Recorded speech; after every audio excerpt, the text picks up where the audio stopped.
नमस्कार, मेरो नाम चाहिँ एलिस थापा। मेरो घर चाहिँ बर्दिया हो। म अहिले हाल पोर्चुगलमा छु। म पोर्चुगल कसरी आएँ, मेरो जर्नीको बारेमा मैले केही कुराहरू गर्न गइरहेको छु। म चाहिँ भिसा लगाएर क्रोएसिया पहिला आएँ। धेरै सङ्घर्ष गरेर क्रोएसिया आइसकेपछि म चाहिँ बुचडमा आएको थिएँ। त्यहाँ बुचडमा आइसकेपछि हाम्रो काम हुँदै गयो, 5-5.5 महिना बित्दै गयो। त्यसपछि चाहिँ साथीहरूले सल्लाह गरिसक्नु भएको रहेछ, पोर्चुगल जानुपर्छ, त्यहाँ यस्तो हुन्छ उस्तो हुन्छ भनेर सपनाहरू देखाइराख्नु भएको थियो। त्यसपछि उहाँहरूले चाहिँ टिम बनाउनु भएको रहेछ, एजेन्ट फेला पारेर। अनि एजेन्ट मार्फतबाट चाहिँ उहाँहरूले चाहिँ कुरा गरेर त्यसपछि उहाँहरूको टिम नपुगिसकेपछि मलाई सम्पर्क गर्नुभयो। त्यसपछि मैले पनि उहाँहरूले त्यहाँको बारेमा, पोर्चुगलको बारेमा भनिसक्नु भएपछि मलाई नि इच्छा जाग्यो। मैले नि फ्यामिलीहरूसँग कुरा गरेँ। त्यसपछि मैले चाहिँ ल हुन्छ त नि, म पनि जान्छु, आफ्नो फ्यामिलीको या आफ्नो पनि भविष्य बन्छ भने म पनि जान्छु, ठिकै छ भनेर उहाँहरूसँग मैले पनि सम्पर्कमा आएर कुरा राखेँ। त्यसपछि ओके, हाम्रो 8 जनाको टिम पुग्न पर्ने रहेछ। उहाँहरू 7 जना भएको कारणले मलाई चाहिँ भन्नुभयो ओके, म पनि ल हुन्छ भनेर मैले एकचोटि फ्यामिलीसँग कुरा गरेर मैले चाहिँ ओके गरिदिएको थिएँ। अनि त्यसपछि हामी चाहिँ ओके गरिसकेपछि अब कसरी भाग्ने त, कम्पनीले त जान दिँदैन, कसरी जाने भन्ने कुरो चाहिँ हामीले प्लान गराएर चाहिँ हामी प्लान गराएको थियौँ। त्यसपछि नाइटमा हामी भाग्ने प्लान भयो। त्यसपछि नाइटमा हामी भाग्ने प्लान भइसकेपछि हामीभन्दा अगाडि चाहिँ 9 जनाको टिम, हाम्रो 9 जनाको टिम चाहिँ अगाडि गइसक्नु भएको थियो। त्यसैले अनि हामीलाई चाहिँ उनीहरूले जे होस् शङ्का मानेर चाहिँ सेक्युरिटी गार्डले समात्नु भयो, हाम्रो ब्यागसहित समात्नु भयो र हाम्रो पासपोर्ट सबै लिएर जानुभयो।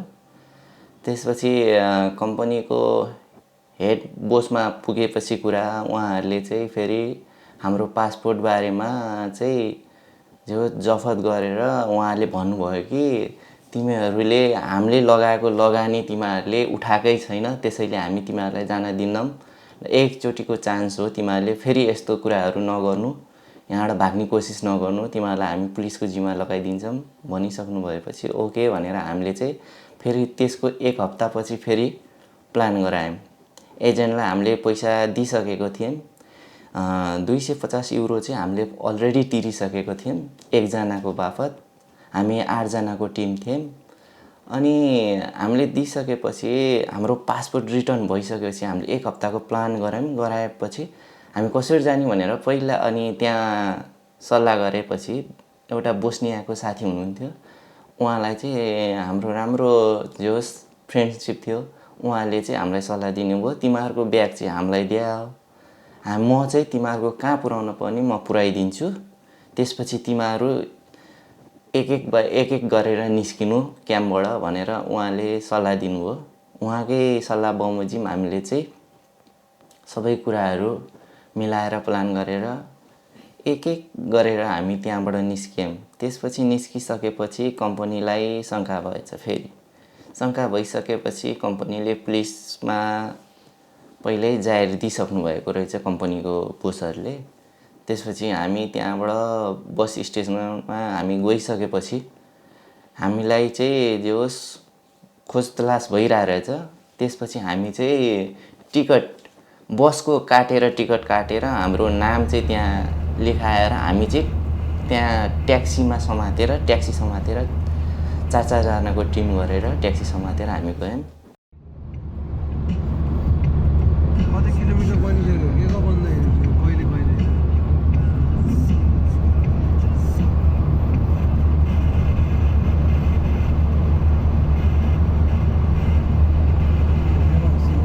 कति लामो रहेछ।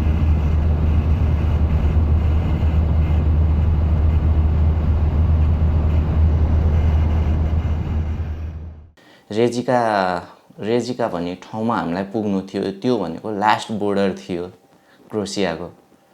अनि हामी त्यहाँ पुगिसकेपछि हामीलाई चाहिँ बीच बाटोमा हामीलाई चाहिँ पुलिसले समात्यो। त्यसपछि हाम्रो आइडी कार्डहरू सबै हेरिसकेपछि कम्पनीमा फोन गरिसकेपछि ओके हाम्रो भ्यालिड छ, हाम्रो 5.5 महिना पुगेको रहेछ। अब जो 6 महिना चाहिँ हामीले चाहिँ कम्पनीको लागि चाहिँ योगदान दिनै पर्ने, काम गर्नै पर्ने रहेछ। सिस्टम चाहिँ, नियमहरू चाहिँ, रुल्सहरू। त्यसपछि हामीले चाहिँ ल त ठिकै छ भनेर त्यहाँ कम्पनीबाट छुट्टी लिएर आएको भनेर हाम्रो चाहिँ सबै साथीहरूले प्लान गराइसकेको थियौँ, भन्यौँ। त्यसपछि ओके भनेर त्यहाँबाट फेरि बोसलाई फोन गरेर ओके अब यिनीहरू बस्न चाहन्नन् भने पठाइदिए हुन्छ भनेपछि हामीलाई आधी घन्टापछि बल्ल त्यहाँबाट हामीलाई हाम्रो कार्डहरू हामीलाई चाहिँ ट्याक्सीबाट पठाइदियो। हामी रेजिका क्याम्पमा गयौँ। त्यसपछि फेरि त्यहाँ जुन मेन एजेन्ट थियो, एजेन्टसँग कुरा गरेर हाम्रो ब्रिफिङ दियो लोकेसनको बारेमा। हामीलाई यो लोकेसन यसरी पुग्ने छ, तिमीहरूले यसरी गर्नुपर्छ भनेर एक दिन हामीलाई चाहिँ रेजिका क्याम्पको ट्याक्क त्यहाँ होस्टेलमा राखेर हामीलाई ब्रिफिङ दिनुभयो उहाँले, हामी 8 जनालाई। त्यसपछि तिमीहरू 8 जना एकैचोटि जान पाउँदैनौ, 4 जना गरेर चाहिँ तिमीहरूले जङ्गल छिर्नुपर्ने हुन्छ भनेर भनिसक्नु भएपछि हामी भोलिपल्ट राति जोस् रात पारेर हामी चाहिँ भोलिपल्ट त्यहाँबाट चाहिँ निस्किसकेपछि हामीलाई रोक्न पर्ने खासमा यतै पुलवारी नै थियो। ड्राइभरले हामीलाई लगेर सिधै चाहिँ पेट्रोल पम्पनिर पुर्याइदिनु भयो। त्यहाँ सिआइडी बस्दो रहेछ। सिआइडी बसिसकेपछि हामीलाई उहाँबाट करायो, रोक भनेर हामी चाहिँ आफ्नो ब्याग टिपेर हामी त्यहाँबाट भाग्यौँ। भागिसकेपछि उहाँहरू पछि लाग्दै आउनुभयो। त्यसपछि हिउँ परेको बेलामा थियो, एउटा ताल रहेछ, त्यसमा रुखहरू थियो। त्यसपछि हामी 4 जना अब ज्यान बचाउनुपर्छ है भनेर त्यो तालभित्र छिर्यौँ। छिरिसकेपछि उहाँहरूले खोज्दै आउनुभयो। जब हाम्रो प्लान भयो कि 4 जना एकै ठाउँमा छिरिसकेपछि हाम्रो प्लान भयो, उनीहरूले लाइट बाल्ने बित्तिकै हामी चाहिँ टाउको डुबाउनुपर्छ है भनेर हाम्रो प्लान भइसकेपछि हामीले झोलालाई चाहिँ अलरेडी हातमा समातेर डुबाइरहेको थियौँ। त्यसपछि उहाँहरूले हामीले एउटा रुखको छेल पारेर चाहिँ त्यहाँ बोटहरू हुँदो रहेछ, बोटहरूलाई चाहिँ छेल पारेर हामीले चाहिँ टक्क उनीहरूले लाइट बाल्ने बित्तिकै हामी टाउको डुबाउने। त्यस्तो तालले हामीले चाहिँ जोस् त्यहाँ 1 घन्टा जति बितायौँ हिउँको पानीमा, त्यस्तो चिसो पानीमा। त्यसपछि हामी त्यहाँबाट बिताइसकेपछि उनीहरूले त्यहाँ भएको चारैतिर लाइट बालेर हेरिसकेपछि हामीलाई देखेन।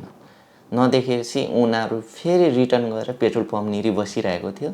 हामी अझै निस्केनौँ त्यहाँबाट। उनीहरू जब गएको सङ्केत पाइसकेपछि हामी बिस्तारै अब त्यहाँ चाहिँ बार थियो, जङ्गल र पेट्रोल पम्प छुटाउने त्यहाँ बार थियो। त्यो 2टा बार हामी नागेर गयौँ, झोला फाल्दै नाग्दै र अगाडि चाहिँ एउटा पहाड थियो, ढुङ्गा। त्यो ढुङ्गा हुँदै माथि चढेपछि हामी चाहिँ त्यो तार जुन मेन बोर्डर थियो, त्यो तार जङ्गलको बोर्डर त्यहाँ पुग्यौँ। तेस्रो बारमा पुगिसकेपछि हामी त्यहाँ सुत्यौँ एकछिन। त्यहाँनिर बसिसकेपछि उनीहरू चाहिँ हाम्रो अर्को टोली आएको हामीले देख्यौँ। उनीहरू त्यहाँ झरिसकेपछि अनि उनीहरू चाहिँ सिधा पुलबाट उता जङ्गल साइडतिर गए। हामी चाहिँ त्यहाँबाट ओफो अब तिनीहरू चाहिँ गयो भनेपछि हामी पनि जानुपर्छ है भनेर हामी चाहिँ ट्याक्क आफ्नो घोडा टेक्दै झोला फाल्दै लगभग हामीलाई 20-25 मिनट लाग्यो त्यहाँसम्म पुग्नलाई। सुत्दै गएपछि जब पुल आएपछि हामीले चाहिँ आफ्नो झोला टिपेर टाप हामी बोकेर हामी दकुर्यौँ जङ्गलभित्र। त्यसपछि अलि अगाडि गएपछि साथीहरूलाई हामीले कन्ट्र्याक्टमा लिएपछि त्यहाँबाट फेरि 4 जना गरेर जानुपर्छ भनेर हामीलाई चाहिँ उताबाट आदेश आइसकेपछि हाम्रो एजेन्टले हामी 4 जना गरेर छुटिने भन्यो। फेरि हामी छुटिसकेपछि एउटाको लिडिङ मैले गरेँ, अर्कोको लिडर चाहिँ एउटा दाइ हुनुहुन्थ्यो। त्यो 4 जना जो पछि आउनुभएको थियो उहाँहरूलाई चाहिँ हामीले 4 जना छुटाइदियौँ। हामी 4 जना चाहिँ हामी गयौँ। त्यसपछि हामी गइसकेपछि गयौँ, 1 दिन गयो 2 दिन गयो। त्यसपछि हाम्रो टिम हराइसकेपछि उनीहरू लोकेसन अनुसार जान सकेन। हामी चाहिँ लोकेसन अनुसार चाहिँ जाँदै थियौँ। गइसकेपछि उहाँहरूले हामीलाई कन्ट्र्याक्ट गर्नुभयो र हामी लोकेसन अनुसार आउन सकेन। हामीले चाहिँ यो अलिकति बिर्स्यौँ जस्तो छ भनिसक्नु भएपछि हामीले फेरि उहाँहरूलाई वाट्सएप खोल्दै लोकेसन पठाउँदै हामीले किनकि त्यहाँ अनलाइन हामी बस्न मिल्दैन, त्यहाँको सिस्टमले हामीलाई चाहिँ क्याच गर्छ भनेर हामीले चाहिँ अनलाइन हामी बस्न मिलेन। त्यही भएर हामीले चाहिँ जे काम परेको बेलामा चाहिँ हामीले लाइन खोल्दै हामीले उहाँहरूलाई पठायौँ। उनीहरूलाई पठाउँदै हामीले आफ्नो चाहिँ अफलाइन गराउँदै फेरि अनलाइन गराउँदै अफलाइन गराउँदै हामीले उहाँहरूलाई चाहिँ लोकेसन पठाउँदै उहाँहरूसँग 2 दिनपछि भेट भयो। 2 दिनपछि भेट भइसकेपछि अब त्यसपछि हामी अगाडि बढ्दै गयौँ। 4 जना अब छुट्नुहुन्न है, 8 जना जानुपर्छ भनेर। हामीभन्दा पछाडि फेरि 8 जनाको हाम्रै क्याम्पबाट भोलिपल्ट भाग्नुभएको दाइहरू रहन्छ। उहाँहरूलाई फेरि पुलिसले समातेछ। कुकुरले समातिसकेपछि उहाँहरूलाई चाहिँ आर्मीहरूले लिएर गएछ क्याम्पमा लगिसकेपछि उहाँहरूलाई फेरि खानेकुराहरू दिएर ल तिमीहरू जहाँबाट उहाँहरूलाई समातेको त्यहीँ लगेर ल कहाँबाट आएको तिमीहरू त्यहीँ रिटर्न जानु भनेर उहाँहरूलाई चाहिँ खानेकुराहरू समातेर दिनुभएछ। उहाँहरूले फेरि आधी घन्टापछि उनीहरू फेरि अगाडि गइसकेपछि ल गयो भनेर उनीहरूलाई चाहिँ लोकेसन चेन्ज गरेर उहाँहरू चाहिँ ट्याक्क हामी सम्पर्कमा आउनुभयो। त्यसपछि हामीले चाहिँ यस्तो जान मिल्दैन, हामी 4 जनाको ग्रुपमा छौँ, तपाईहरू पनि 4 जनाको ग्रुपमा चाहिँ आउनु होला भनेर हामीले सल्लाह दिइसकेपछि उहाँहरू नि छुट्नुभएछ। 4 जनाको ग्रुप गरेर आउनुभएछ। हामी फर्स्टमा थियौँ भने उहाँहरू सेकेन्डमा थियो। त्यसपछि हामी गइसकेपछि त्यो रातहरू कट्दै गए, दिनहरू कट्दै गए। त्यसपछि अझ हामीलाई त क्रोसियाको अझै 2 दिन भइसक्यो जङ्गल कटिरहेको छैनौँ, हामी क्रोसिया कट्नै सकेन। त्यसपछि त्यहाँ चाहिँ एकदम दुःखद केही कुराहरू हुन गयो। हामीलाई एकदम डरलाग्दो केही कुराहरू हुन गयो। हामीलाई चाहिँ जे होस् त्यहाँ हामीलाई बियर भनौँ न भालुले हामीलाई चाहिँ एकदम अट्याक गर्न खोज्यो हामीलाई। उसले आफ्नो बच्चा जोगाउन खोज्यो तर हामीले चाहिँ सोच्यौँ हामीलाई अट्याक गर्न आयो उहाँहरूलाई। अनि हाम्रो टिममा चाहिँ 2 जना पहिल्यै दाङको दाइहरू हुनुहुँदो रहेछ, पहिला बस्ने चाहिँ रामेछाप। उहाँहरूले चाहिँ भालुको शिकार पहिल्यैदेखि गरिसक्नु भएको रहेछ, गर्दै आउनु भएको रहेछ। अनि उहाँहरूले चाहिँ के भन्नुभयो भने पछाडि नफर्किनु, नदकुर्नु, नडराउनु, लौरी एकुन्डा समातेर चाहिँ हल्लाइराख्नु है भन्नुभयो। त्यही प्लान अनुसार हामीले लौरी हल्लाइराख्यौँ। त्यसपछि उसले आफ्नो बच्चा भएर होला सायद भाले रहेनछ, पोथी रहेछ, पोथीले हामीलाई अट्याक गर्दैन, उसले आफ्नो बच्चा जोगाउन खोज्छ, जान्छ, लौरी मात्रै हल्लाउनु भन्नुभयो। हामीले त्यही अनुसार गऱ्यौँ प्लान अनुसार र त्यही अनुसार उनीहरू पनि भालु पनि उता लाग्यो बच्चा लिएर। त्यसपछि हामी दकुर्यौँ, एकदम दकुर्यौँ, मुटु फुट्ने तालले दकुर्यौँ। त्यसपछि हाम्रो साथीहरू छिलाबिल्ला भयो, कता भयो। फेरि पछि हामी एकुन्टा गर्दै सम्पर्कमा आयौँ र पहाडहरू हामीले कति त्यस्तो चढ्यौँ। साथीहरू हिँड्न नसकेर कति रुनुभयो र फ्यामिलीको बारेमा सम्झिनु भयो। हामीले फ्यामिली बनाउन आएको, हामी यस्तो भन्दै रुँदै गर्नुभयो साथीहरू। त्यस्तो देख्दा त आफूलाई नि मन चाहिँ अलिकति दुःख लाग्यो कि हामी पनि यसो मेरो नि फ्यामिली छ, यस्तो मनमा त्यस्तो हुँदो रहेछ कि एकजना साथी रुनुभयो र त्यस्तो भन्नुभयो। त्यसपछि त्यहाँ फेरि अब कस्तो रहेछ भने पहाड लेउमा, त्यही पनि हिउँ परेको त्यस्तो ठाउँमा लेउ हटाउँदै हामी ढुङ्गा टेक्दै त्यहाँ एउटा हेऱ्यौँ भने तल हेऱ्यौँ भने कहाँ हो कहाँ त्यस्तो ठाउँमा हुँदै हुँदै हाम्रो स्ट्रगल चाहिँ सङ्घर्ष हामीले त्यस्तो गर्दै गर्दै हामी 2 रात 2 दिनपछि सुडोभानियाको जङ्गलमा हामी प्रवेश गऱ्यौँ। त्यसपछि साथी हिँड्न सकेन भन्नुभयो। त्यसपछि एउटा ढुङ्गामा बस्यौँ, ढुङ्गाको काखमा लुकेर। पोर्चुगल भन्छ नि मान्छेहरूले, हेर्नुहोस् यहाँ यस्तो भइरह। तस्बिर आफै बोल्छ, तपाईँ आफै हेर्नुहोस्। यस्तो हेर्नुहोस् जङ्गलमा यसरी हुनुपर्छ।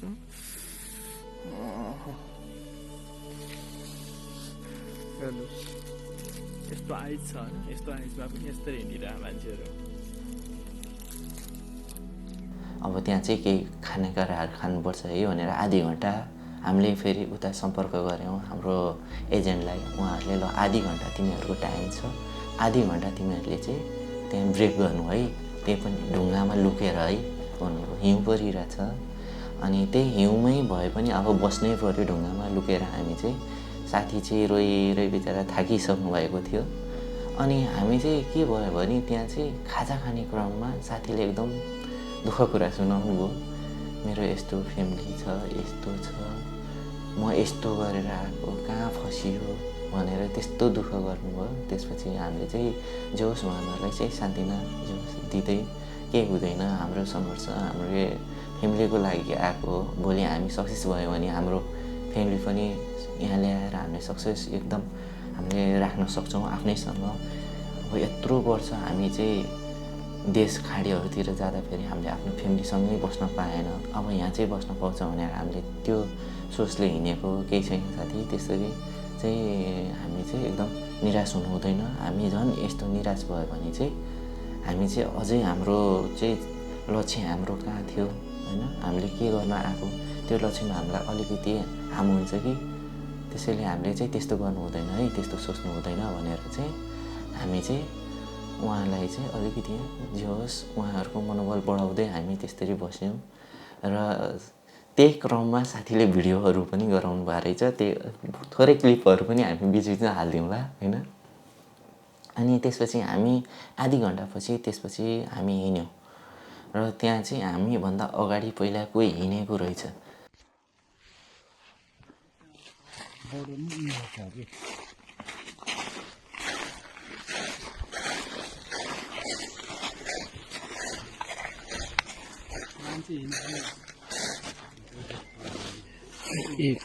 राति मान्छे हिँड्ने तल जानु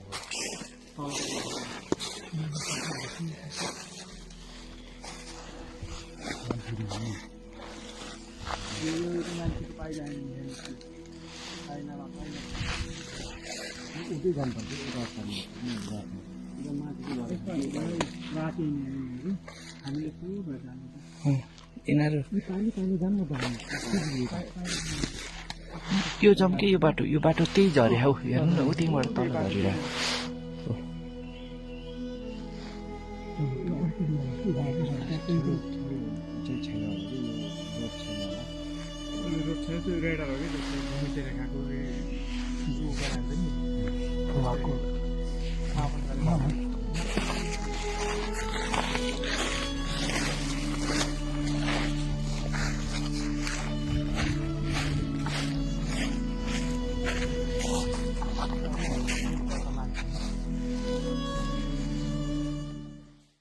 अनि हामीलाई शङ्का भयो त्यहाँ कतै आर्मीहरू त आएको थिएन भनेर।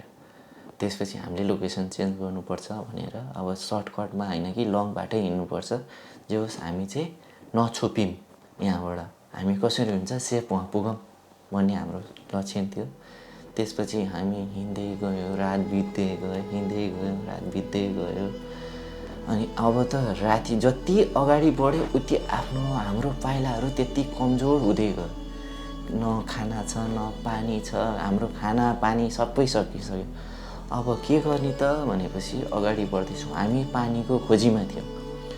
गयौँ हिउँ खाँदै गयौँ। त्यस्तरी हामीले चाहिँ आफ्नो जो मुख चाहिँ प्यास चाहिँ मेट्दै गयौँ र एउटा लास्टमा गइसकेपछि हामीले चाहिँ एउटा सानो खोला रहेछ। त्यो खोलामा चाहिँ माछाहरू भन्केको होइन त्यस्तो सङ्लो त्यो अब हामीले त्यो गाउँघरमा त हुन्छ नि त्यो पानी यत्रो यत्रो सानो बसेको त्यस्तोको चाहिँ हामीले बोतलमा माथिबाट तैराएर हाल्यौँ। त्यसपछि पियौँ। त्यस्तो पानी पिएर हामी चाहिँ जे होस् हाम्रो दिनहरू चाहिँ हामीले काट्दै गयौँ।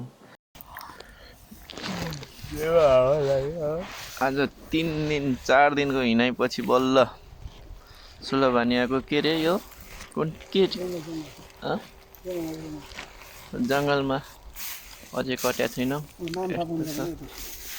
यस्तो छ हाम्रो गति, शरीरको गति यस्तो छ। पहाड चढ्दै जति अगाडि बढ्छौँ भने त्यसपछि त्यो स्लोभानिया जङ्गल कट्न नि हामीलाई 2 रात 2 दिन लाग्यो। त्यसपछि लास्ट स्लोभानियाको लास्ट यो बोर्डर भनौँ न अब हाइवे रोड कट्न पर्ने रहेछ। हाम्रो लास्ट पहाडको टुप्पामा छौँ। हामीलाई 1 घन्टाको टाइम दिएछ एजेन्टले। 1 घन्टाको भित्रमा तिमीहरू चाहिँ यहाँसम्म पुग्नुपर्छ है भनेर हामीलाई भनिसक्नु भएपछि अब हामी त त्यत्रो पहाडको माथि छौँ। अब त्यो तल जानुपर्ने हामी कसरी पुग्ने त 1 घन्टाको भनेपछि हामीले चाहिँ अलि अगाडि चाहिँ गाउँ देख्यौँ। त्यो गाउँदेखि हुँदै जाने हो कि भन्ने प्लान पनि भयो। फेरि समात्यो भनेर चाहिँ हामी चाहिँ एकदम त्यहाँबाट कुद्न थाल्यौँ, दक्कुर्न थाल्यौँ। राउन्ड हान्दै दक्कुर्दै र कोही बेलामा चाहिँ सिधै हामी रुखको छेउ पार्दै हामी सिधै रुखलाई समात्दै सिधै हामी तल झऱ्यौँ र हामी चाहिँ त्यो सक्सेस हुन पुग्यौँ। त्यो कट्यौँ हामीले 70-75 भन्ने चाहिँ हामीले हाइवे कट्यौँ त्यति बेला होइन। त्यो कटिसकेपछि अगाडि बढ्दै जाँदा एउटा ठुलो खोला रहेछ। त्यो खोला चाहिँ ट्याक्क पुगिसकेपछि फेरि पहाड चढ्न पर्ने। फेरि पहाड चढ्यौँ। त्यसपछि फेरि डाउन हुने। त्यसपछि हामी बाटो नगएर त्यो खोलामा काँडाको बाटो हुँदो रहेछ। काँडा हामीले हातले गर्दै कति हातहरू खुट्टाहरू कपडाहरू च्यात्दै हामी त्यहाँबाट कोतार्दै हातहरू एकदम नराम्रोसँग हामीलाई चोट लाग्यो त्यहाँ। त्यस्तो हुँदै हामी त्यो रात पनि कटायौँ, दिन पनि कटायौँ। त्यसपछि हामी लास्ट इटालीको बोर्डरमा पुग्यौँ। इटाली पुगिसकेपछि हामी चाहिँ अब चाहिँ रातमा छिर्नुपर्छ है यो भित्र चाहिँ भनेर हामी 1 रात चाहिँ त्यही खोलामा हामी बस्यौँ। बसिसकेपछि हामी त्यहाँबाट गाउँ छिर्यौँ। गाउँ छिर्नुभन्दा अगाडि चाहिँ हाम्रो कतिवटा छ त हाम्रो आफ्नो आइडेन्टिटीहरू क्रोएसियाको सबै हामीले फ्यालेर कपडाहरू हामीले ल्याएको कपडाहरू चाहिँ एक जोड कपडा थियो। हामीले त्यो कपडा एक जोड चाहिँ त्यो च्यातिएको कपडाहरू हिलो भएको कपडाहरू सबै त्यहीँ फ्यालेर हामीले नालामा फ्यालेर हामी चाहिँ अगाडि बढ्दै गयौँ र गाउँ छिरिसकेपछि हामी एकदम भोकले एकदम भएको थियो र अनि हामी त्यहाँ गइसकेपछि एउटा मार्केटमा छिरेपछि हामीलाई चाहिँ मार्केटको एउटा साउजीले सोध्यो तिमीहरू यस्तो चोट भएर कहाँबाट आयो। त्यहाँ सोधिसकेपछि हामी यस्तो भएर क्रोएसियादेखि यति दिनमा हामी यहाँ आएको छौँ, हामीसँग यति मात्रै पैसा छ भनिसकेपछि उहाँहरूले तिमीहरूले पेमेन्ट गर्नु पर्दैन ल पानी र एउटा पाउरोटी दिनुभयो। त्यसपछि उहाँहरूले तिमीहरूलाई पुलिसले समात्छ, तिमीहरू यस्तो बाहिर नखाओ र भनेर उहाँहरूले आफ्नो स्टाफ रुमभित्र लगेर हामीलाई चाहिँ एउटा पानी र पाउरोटी दिएर खाना दिनुभयो र उहाँले आफू निस्केर अगाडि बस स्टेसनमा गएर ल यो एयरपोर्टमा जान्छ, तिमीहरूको ट्रेन स्टेसनमा जान्छ, तिमीहरू कहाँ पुग्नुपर्ने हो, त्यहाँ ट्रेन स्टेसनमा पुगिसकेपछि तिमीहरूले चाहिँ भन्नु यो फ्री बस हो, म ड्राइभरसँग नि कुरा गरिदिन्छु भनेर उहाँले चाहिँ ड्राइभरसँग कुरा गरेर हामीलाई चाहिँ एउटा सिटमा एक घन्टा गरेर छराएर राख्नुभयो र हामी एयरपोर्टसम्म पुग्यौँ उहाँको सहयोगमा। हामीलाई उहाँले भन्नुभएको चाहिँ एजेन्टले चाहिँ के भन्नुभएको थियो भने त्यहाँ क्याम्पभित्र त्यो एजेन्टभित्र एजेन्टले के भन्नुभएको थियो भने त्यो ट्रेनभित्र तपाईँहरू गइसकेपछि एउटा कर्नरमा बस्नु होला र एकजना गएर चाहिँ सबैको टिकट लिनु होला भनेर भन्नुभयो। त्यसपछि टिकट बस्ने ठाउँमा नै लाइन थियो। अब को चाहिँ जाने त भनेर त्यहाँ फेरि हामी सल्लाह गऱ्यौँ। त्यसपछि हामीभन्दा एकजना जे होस् एजेडै दाइ हुनुहुन्थ्यो, उहाँ जानुभयो। खै म जान्छु भन्नुभयो। तर हामीलाई त टिकट त्यहाँबाट निकाल्न आउँदैन, कसलाई सोध्ने त, न भाषा मिल्छ। अनि उहाँले चाहिँ एजेन्टले चाहिँ के भन्नुभयो भने तिमीहरूले भिडियो कल गर्नु मलाई त्यति बेला, म भिडियो कलमा तिमीहरूले चाहिँ त्यो टिकट लिने ठाउँ चाहिँ हामीलाई मेसिन मलाई देखाऊ, म त्यही अनुसार चाहिँ तिमीहरूलाई त्यो दबाउनु भन्छु, त्यही अनुसार म चाहिँ तिमीहरूले चाहिँ त्यही गर्नु भन्नुभयो। त्यसपछि हामीले उहाँकै अनुसार गरेपछि 8वटा टिकट निकाल्न सफल भयो।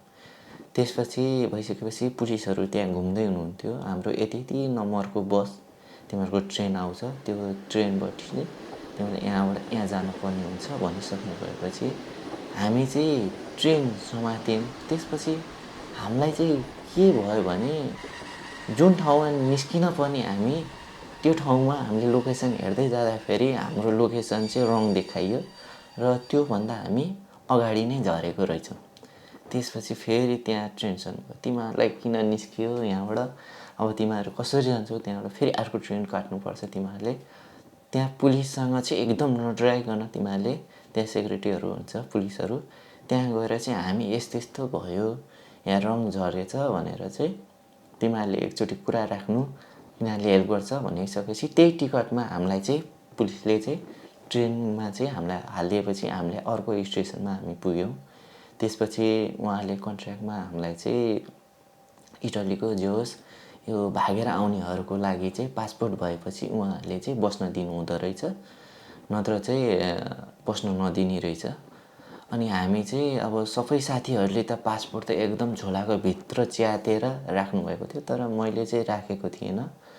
अनि त्यहाँ गइसकेपछि हामीलाई चाहिँ उहाँहरूले लोकेसन दिनुभयो, ल त्यहाँ पुगौ तिमीहरू भनेपछि हामी उबर चढेर चाहिँ त्यो लोकेसनसम्म पुग्यौँ। उहाँहरूले उबरै आफैले, उहाँहरू चाहिँ पोर्चुगलै हुनुहुँदो रहेछ। यहाँबाट चाहिँ उहाँहरूले चाहिँ उबर बुक गरिदिएर 2टा बुक गरिदिएर हामी चाहिँ त्यहाँसम्म पुगेर हामीले जे होस् त्यो होटेलसम्म पुग्यौँ। अनि उहाँहरूलाई चाहिँ हामीले पासपोर्ट सो गरिसकेपछि ल तिमीहरूलाई यो भनेर एकजना बापत 70 युरो लिनुभयो र हामी एक रात त्यहाँ बितायौँ। बिताएपछि उहाँहरूले बस स्टेसन यो भनेर फेरि उहाँहरूले नै टिकट काटिदिएर हामी बस स्टेसन गयौँ। त्यसपछि बस स्टेसन गइसकेपछि अब लास्ट बोर्डरनिर पुगिसकेपछि त्यहाँ हामीलाई चाहिँ फेरि अब यहाँबाट चाहिँ मैले तिमीहरूलाई चाहिँ लान सक्दिनँ, मेरो लक्षण भनेको यहीँसम्म मात्रै हो भनेर एजेन्टले भन्नुभयो र तिमीहरूलाई म एजेन्टको दिन्छु भनेर पाकिस्तानी एजेन्टहरू रहेछ त्यहाँ थुप्रै। त्यहाँ हामीलाई चाहिँ लगभग 350 युरो चाहिँ हाम्रो एकजना बापत, बोर्डर कटाएको बापत हामीलाई लिनुहुँदो रहेछ। अनि हामीलाई चाहिँ लगभग हामीलाई पुलको त्यहाँ लगिसकेपछि पाकिस्तानीले लगिसकेपछि 300 युरो हाम्रो 350 युरो लिइसकेपछि त्यहाँ पुल तल राति लगेर पुल तल रहेछ त्यहाँ उनीहरूको चाहिँ जे होस् लोकेसन राख्ने लोकेसन। त्यहाँ हामी पुगिसकेपछि त मान्छे त त्यहाँ कति त्यो एजेन्टहरूले राखेको सबै देशको सबैजना। अनि त्यहाँ 40 जनाको चाहिँ टिम गराएर राख्नु भएको रहेछ। अनि 40 जनाको टिम गराइसकेपछि त त्यो गाडी सानो भएर चाहिँ हामीलाई चाहिँ 20 जनाको भनेर हामी साथीहरू छुटिसकेपछि हामीले कुरा राख्यौँ पाकिस्तानीसँग र हाम्रो यो टिम यसरी आएको, हामीलाई एकै ठाउँमा गराएर अरू टिमलाई चाहिँ उता लान मिल्दैन भने ल हुन्छ भनेर उसले नि मानिसकेपछि हामीलाई चाहिँ एकै ठाउँमा एउटा पुरानो मान्छेले छोडेको घरभित्र लग्यो 20 जनालाई। त्यसपछि त्यहाँ चाहिँ पुलिस आइसकेपछि हामी त्यहाँबाट नि भाग्यौँ। पुल तल फेरि आउनु पर्ने रहेछ, कोही पुल माथिबाट हाम फाल्यो, कोही के भयो। त्यसपछि हामी पुल तल आएर त्यही भित्र छिर्यौँ।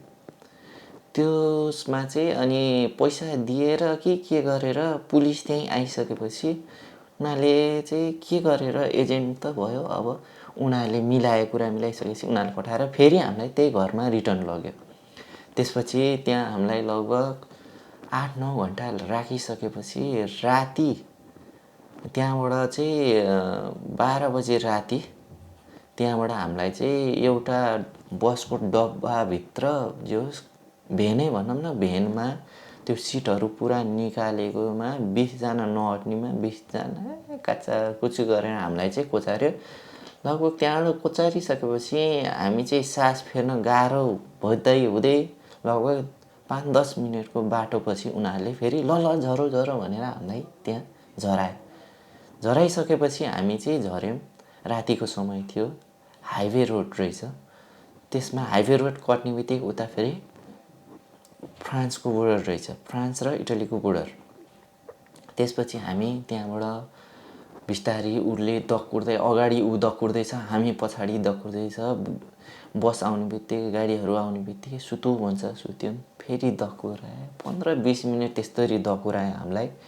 त्यसपछि हामीलाई चाहिँ एउटा पुलको तलबाट जोस अन्डरग्राउन्डबाट हामीलाई त्यसले लगिसकेपछि एजेन्टले अनि बोर्डरसम्म पुऱ्याइदिइसकेपछि ल तिमीहरू यहाँबाट चाहिँ आफै जानुपर्छ, उबर गरौँ भन्नु।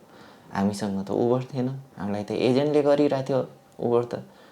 अनि हामीसँग छैन भनेपछि उसले ल यो बोल्टको यो एप डाउनलोड गर्नु भनेर हामीले चाहिँ एप डाउनलोड गऱ्यौँ। एप डाउनलोड गरिसकेपछि हामीले चाहिँ बोल्टको लोकेसन कस्तो हुँदो रहेछ भने कहिले राम्रो हुँदो रहेछ, कहिले नराम्रो, उल्टो सुल्टो हुँदो रहेछ।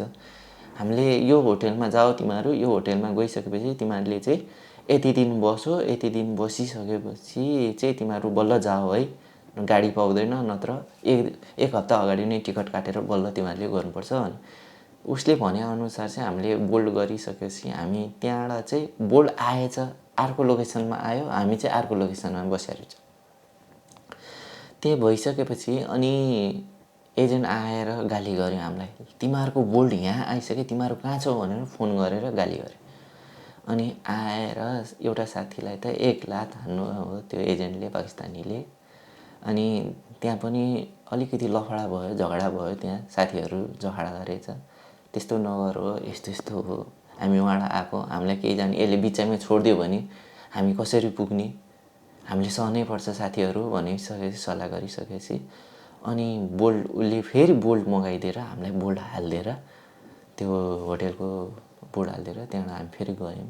गइसकेपछि एउटा टाउको अनुसार चाहिँ हामीले चाहिँ 25 युरो तिर्नुपर्ने रहेछ दिनको। अनि दिनको 25 युरो हामीले एक रात बस्यौँ। त्यसपछि हामीलाई चाहिँ कति दिन बस्छस्, ल बस्ने भए पे गर भन्यो भोलि बिहानपल्ट। अनि हामीले त्यही पनि यहाँबाट जति सक्दो चाँडो भागिन्छ कि भनेर हामी चाहिँ बस स्टेसन हामी गयौँ। गइसकेपछि चाहिँ त्यहाँ कुरा राख्यौँ हामीले, अनलाइन गरौँ, अनलाइनबाट नि हुन्छ भन्यो। अनलाइन त हामीलाई त धेरै पैसा देखायो, लगभग 120 कि कति देखाएको थियो। त्यसपछि हुँदैन यसरी, ल जाउँ हामी त्यहीँ एकचोटि भित्रै जाउँ भनेपछि त्यहाँ भित्र गयौँ। त्यहाँ झन् महँगो रहेछ। अब लास्ट उपाय हाम्रो केही छैन, रातिको चाहिँ गयो भने चाहिँ अलि 80 कि कति रहेछ। अनि हामीले त्यही रातिको एक हप्ता पछिको काट्यौँ, बुक गऱ्यौँ। त्यसपछि हामी चाहिँ त्यहाँ गइसकेपछि अब पोर्चुगलभित्र छिर्नको लागि हामीलाई चाहिँ त्यो बेला त कोरोनाको उ थियो। त्यसपछि हामीलाई चाहिँ त्यो रिपोर्टहरू कोरोनाको छ कि छैन भने त्यो रिपोर्ट हामीले चाहिँ चेक गरिसकेपछि त्यहाँ लगभग त्यहाँ पनि हाम्रो 40-50 युरो चाहिँ हामीले तिरेर फ्रान्समै हामीले त्यो बनायौँ।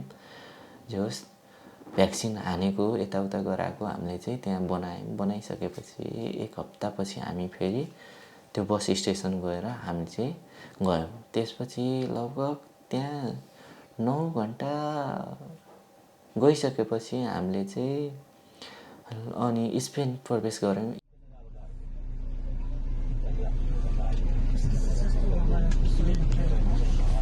कति 11-15 होइन त भयो त्यो 11-15। क्रोएसियादेखि ल अब म हिँड्दैछु है भनिसकेपछि जङ्गलको यात्रामा हामीले फोन नगरिकन 8 दिनपछि फ्यामिलीलाई स्पेन आइसकेपछि हामीले कन्ट्र्याक्ट राख्दाखेरि फ्यामिलीहरू एकदम खुसी हुनुभयो है। त्यस्तो सुन्दाखेरि हामीले फोन गर्दाखेरि हाम्रो मन पनि एकदम शान्त आनन्द भयो है। फ्यामिलीसँग यसरी भेट हुनु हो कि होइन, यसरी कुरा गर्न पाइने हो कि होइन भनेर हाम्रो मनमा नि एकदम डर थियो। त्यसरी कुरा गर्न पाइयो र यहाँसम्म पोर्चुगल आउन सकियो। हाम्रो यात्रा जर्नीहरू सकियो।